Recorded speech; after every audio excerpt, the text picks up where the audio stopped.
एक दीप जलने से होने वाला उजाला भला कितनी देर ठहरता है, पर यह रोशनी तो स्वयं भगवान कृष्ण से आने वाली है, जिसके बुझने का सवाल ही नहीं।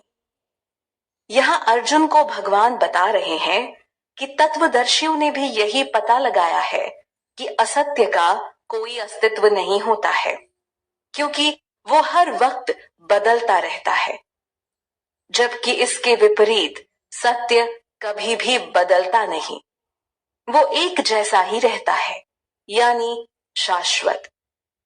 शाश्वत को आत्मा के रूप में समझा जा सकता है, जो कभी बदलती नहीं, जबकि यह शरीर हर बार बदल जाता है। तत्वदर्शियों का जिक्र करके भगवान कृष्ण अर्जुन के विश्वास को और मजबूत करते हैं कि ऐसा सिर्फ वो नहीं कह रहे, बल्कि तत्वदर्शी भी इसी परिणाम पर आए हैं।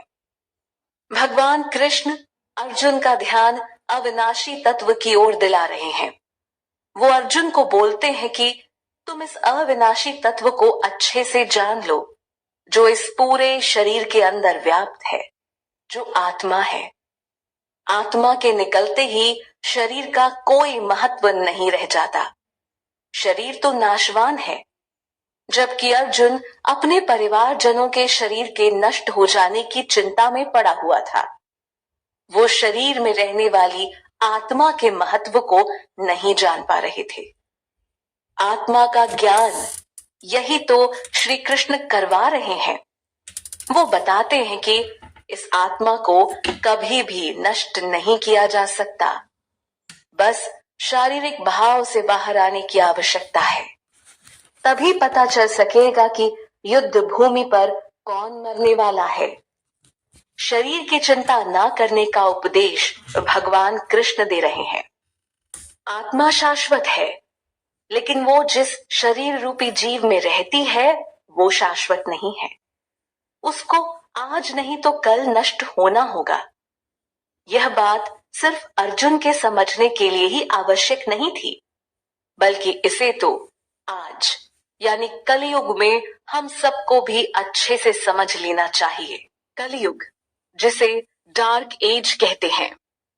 आज व्यक्ति लोभ, मोह, माया, अज्ञानता में बुरी तरह फंस चुका है, फिर भी वो स्वयं को शरीर ही समझता है, जिसमें विकार आने पर व्यक्ति दुखी होता है।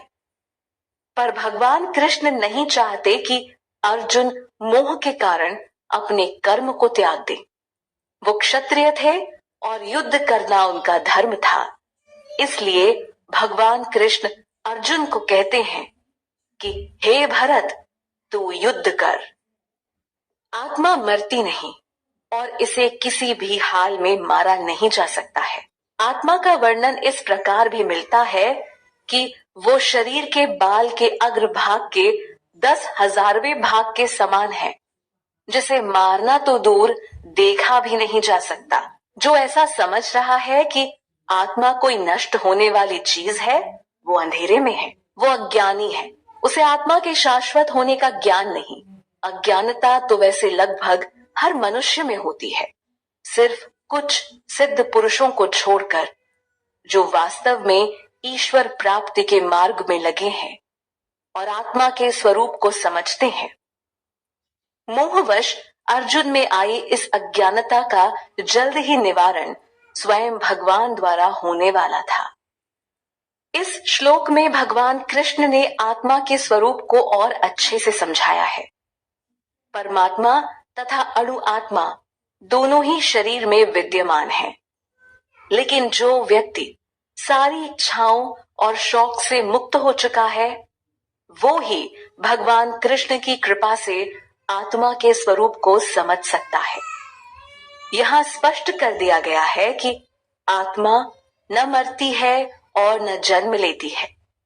यह शाश्वत है, अजन्मा है, नित्य है और पुरातन है। शरीर नष्ट भी हो जाए तो इससे आत्मा को कोई हानि नहीं पहुंचती। भगवान ऐसा बोलकर अर्जुन के कोमल हृदय में बैठे डर को खत्म करना चाह रहे हैं।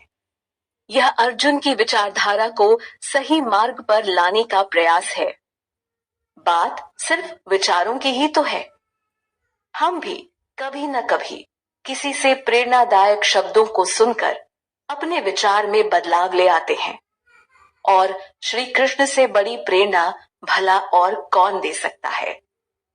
भगवान ने अर्जुन को समझाया कि हे पार्थ, जो आत्मा के शाश्वत रूप को समझ गया, वो भला कैसे किसी को मार सकता है या मरवा सकता है।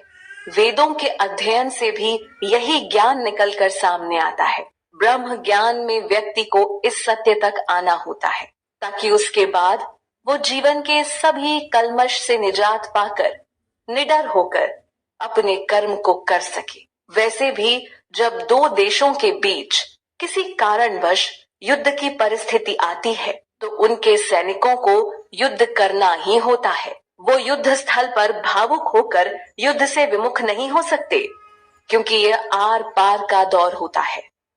जब शांति के सारे प्रयास विफल हो जाते हैं, तब कई बार आर पार की जंग करनी पड़ती है, जैसे कि पांडवों को कौरवों के साथ करनी पड़ी थी, जिसका कारण साफ था, कौरवों द्वारा छल से पांडवों का राज्य हड़प लिया जाना।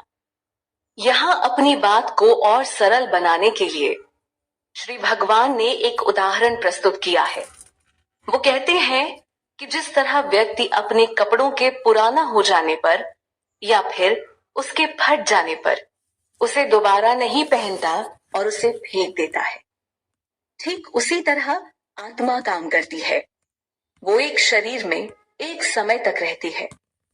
समय पूरा होने पर जब शरीर वृद्ध हो जाता है और कोई काम नहीं कर पाता, तब आत्मा उसे छोड़कर अगला शरीर ग्रहण कर लेती है।